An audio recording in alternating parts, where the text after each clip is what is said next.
Hi and welcome to my channel analysis law.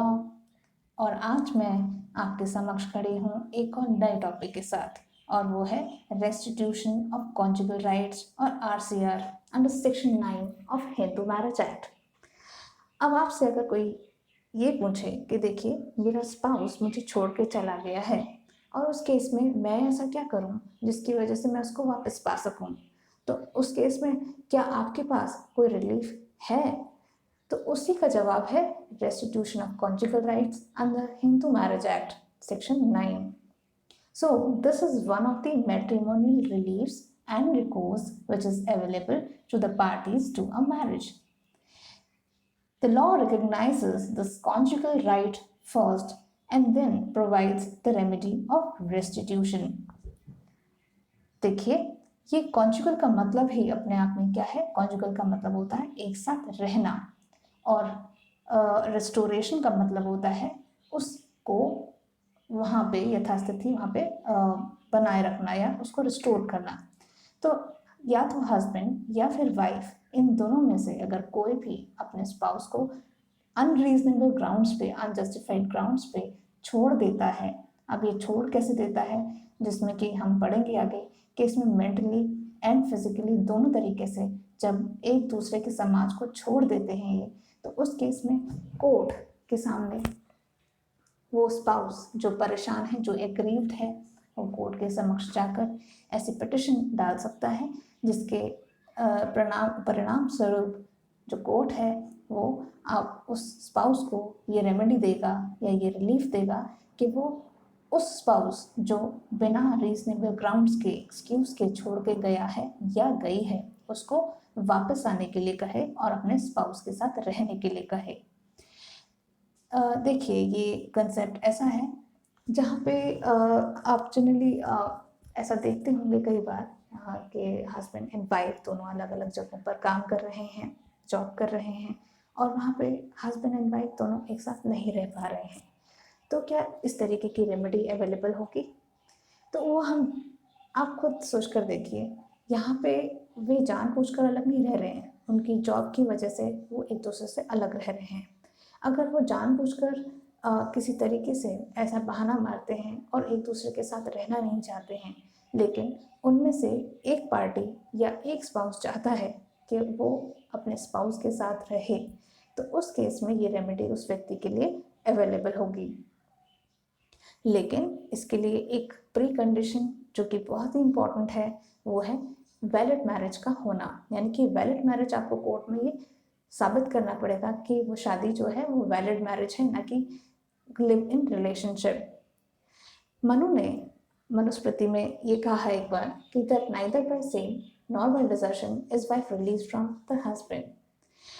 तो आप इस स्टेटमेंट से ये अंदाज़ा लगा सकते हैं कि उस टाइम पे कितनी इनइक्वलिटीज़ थी वाइफ के प्रति, और इसीलिए ऐसी इनइक्वलिटीज़ को रिमूव करने के लिए और काउंटर करने के लिए रेस्टिट्यूशन ऑफ कॉन्जुगल राइट्स जैसी रेमेडीज़ को इंट्रोड्यूस किया गया।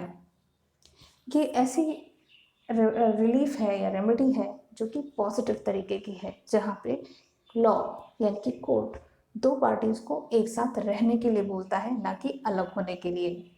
इसके अलावा ये एक डिस्क्रिशनरी रेमेडी है, यानी कि ये कोर्ट के ऊपर डिपेंड करता है। अगर कोर्ट सेक्शन 9 के प्रोविजंस के हिसाब से देखता है कि सारी कंडीशंस पूरी होती हैं, तो कोर्ट ये रेमेडी उस व्यक्ति को जो एग्रीव्ड पेटिशनर है उसको ये रेमेडी दे सकता है। उसके अलावा जैसे कि मैंने आपको बताया कि ये एक तरीके से tradition, custom and religion based भी है, इसीलिए एक इक्विटेबल रिलीफ भी है। अब आते हैं हम अपने सेक्शन 9 पर।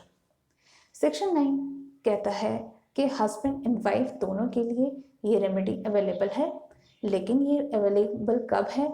जब दूसरा स्पाउस यानी कि रेस्पोंडेंट जब बिना रीजनेबल एक्सक्यूज के अपने एग्रीव्ड स्पाउस यानी कि पेटिशनर को छोड़कर चला जाता है या उसके समाज से हट जाता है, निकल जाता है, तो ऐसे में एक एग्रीव्ड पिटिशनर जो है वो डिस्ट्रिक्ट कोर्ट में पिटिशन फाइल कर सकता है इस बात के लिए, इस प्रॉब्लम को दिखाते हुए कि उसके उस स्पाउस ने, जो रिस्पोंडेंट है, उसने उसको बिना विदाउट रीजनेबल एक्सक्यूज छोड़ दिया है।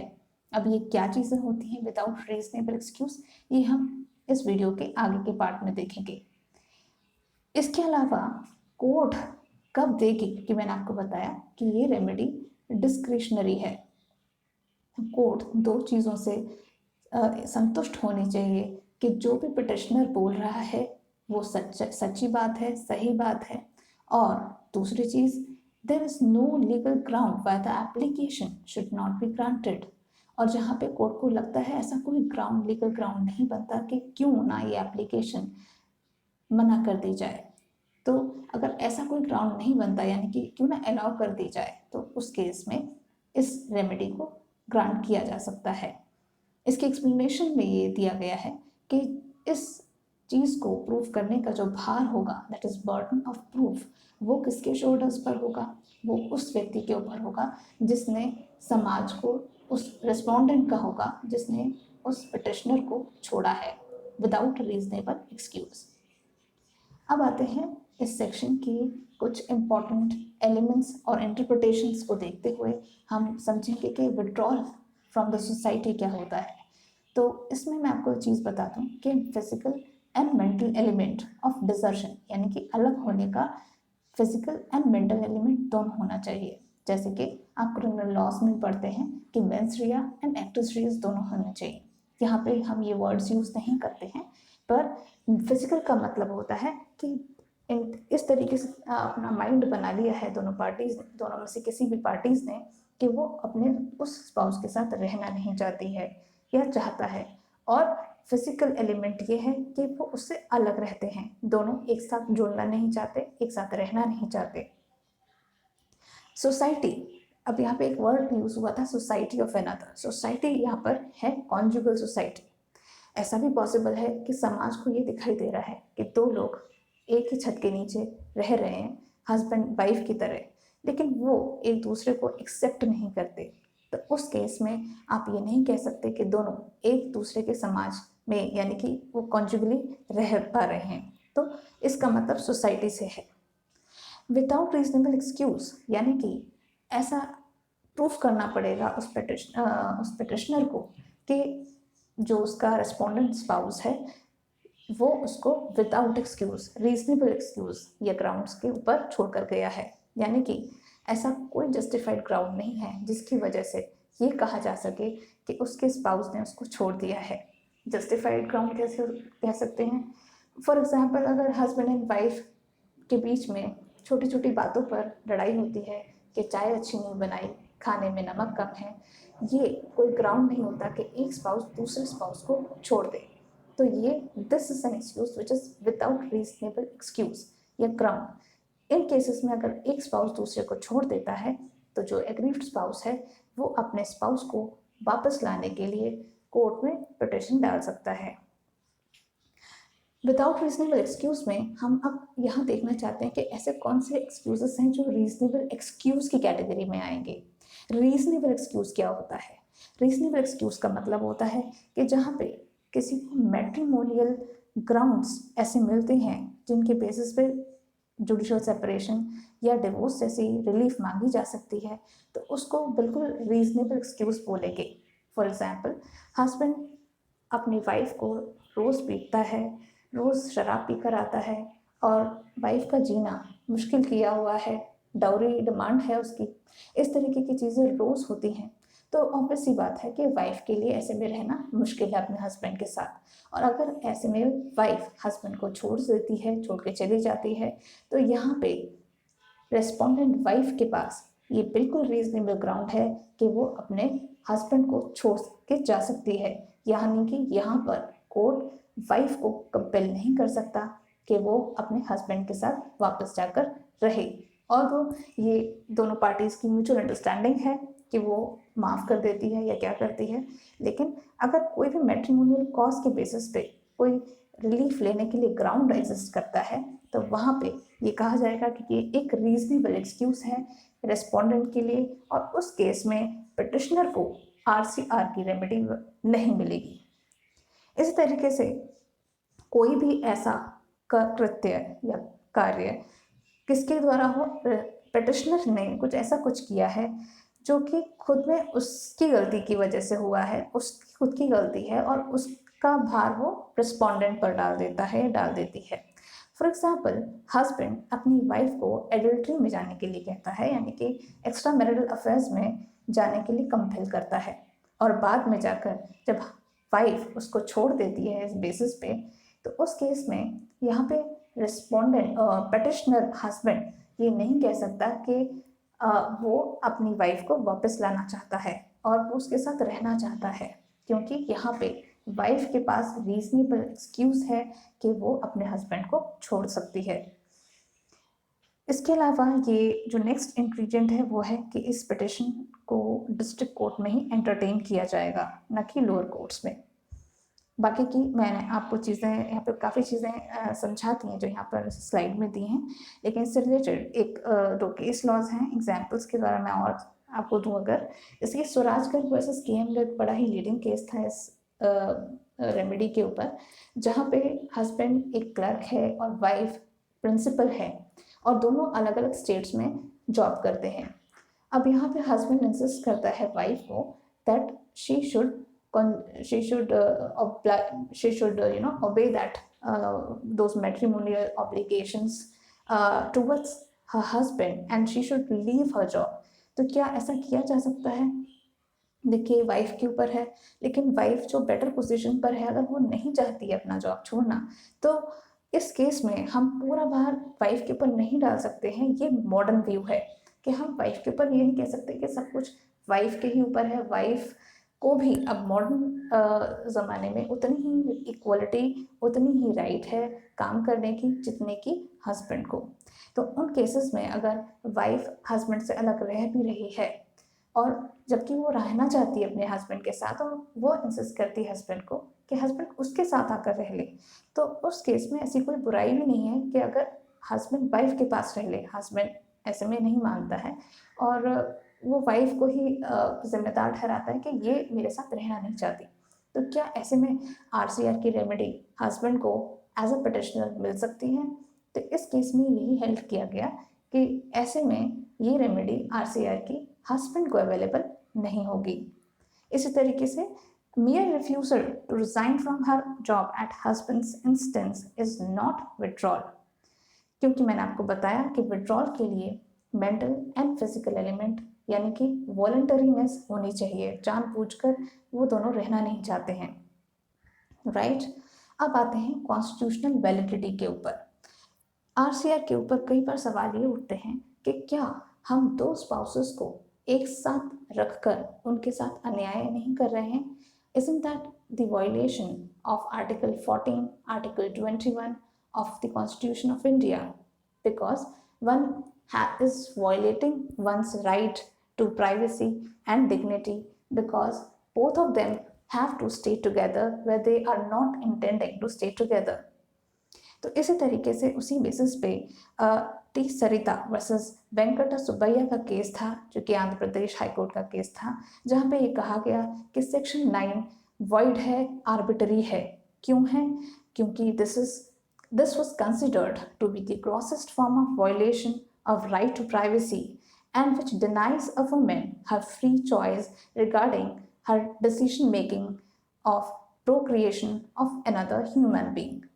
इसके बाद हरविंदर कौर वर्सेस हरमिंदर सिंह का केस आया, जो कि दिल्ली हाईकोर्ट का केस था, और वहाँ पे ये कहा गया कि RCR बिल्कुल वैलिड है, और जो इस तरीके के इंस्टीट्यूशंस हैं, स्पेशली मैरिटल इंस्टीट्यूशंस हैं, वहाँ पे कॉन्स्टिट्यूशन का क्या रोल है, यानी कि यहाँ पे राइट टू प्राइवेसी की बात और राइट टू इक्वलिटी की बात करना बिल्कुल फिजूल है।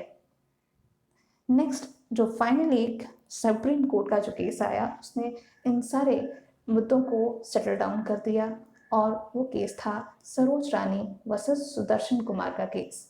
इस केस में हेल्ड ये हुआ कि RCR यानी कि section 9 of Hindu marriage act is a valid provision, और यहाँ पे जो सोच थी जजेस की वो किस तरीके की थी, that being a conservative kind of view, there was also a progressive interpretation which was given by the court here, that because of this provision, it was said that the cohabitation and consortium between the strained parties, and which is not merely a sexual intercourse, is the final aim of RCR. That means preservation of marriage is the most important aim or objective of RCR.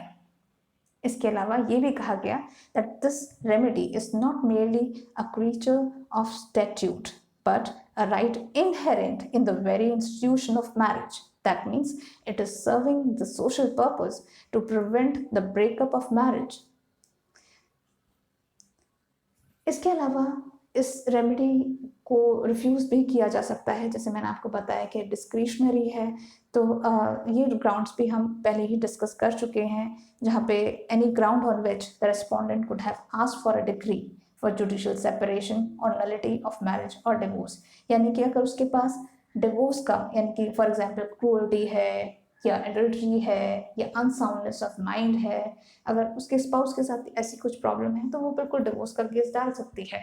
अगर ऐसा कर सकती है या कर सकता है तो उस केस में आरसीआर की रेमेडी उसको अवेलेबल नहीं हो सकती। इसके अलावा रीजनेबल एक्सक्यूज की भी हम बात कर चुके हैं, और हम सेक्शन 23 यानी कि जहाँ पे खुद पिटिशनर का अपना कंडक्ट क्वेश्चनेबल है, तो वहाँ पर भी रिस्पोंडेंट को ये नहीं कहा जा सकता that she has left the matrimonial house of her spouse और हिज स्पाउस, अगर वाइस वर्सा देखा जाए कि उसने विदाउट रीजनेबल एक्सक्यूज छोड़ दिया है। और इसी से रिलेटेड एक मैक्सिम भी है, एक्सटर्पाई कॉजा नॉन ऑरिटर एक्शो। इसके अलावा अननेसेसरी या इम्प्रॉपर डिले भी एक ग्राउंड हो सकता है रिफ्यूज़ल का। अब आते हैं इम्प्लीकेशंस पे, यानी कि क्या क्या चैलेंजेस हैं इस सेक्शन से रिलेटेड। देखिए, एक तो है इनसिंसियरिटी, यानी कि इनसिंसियरिटी ऑफ द पिटिशनर। आजकल अगर आप प्रैक्टिकली देखें तो कई बार मेंटेनेंस के, ताकि मेंटेनेंस वाइफ हस्बैंड से ना मांग सके, आरसीआर को रैम्पेंटली यूज़ किया जा रहा है हस्बैंड्स के द्वारा, इनफैक्ट मिस यूज़ किया जा रहा है। कैसे?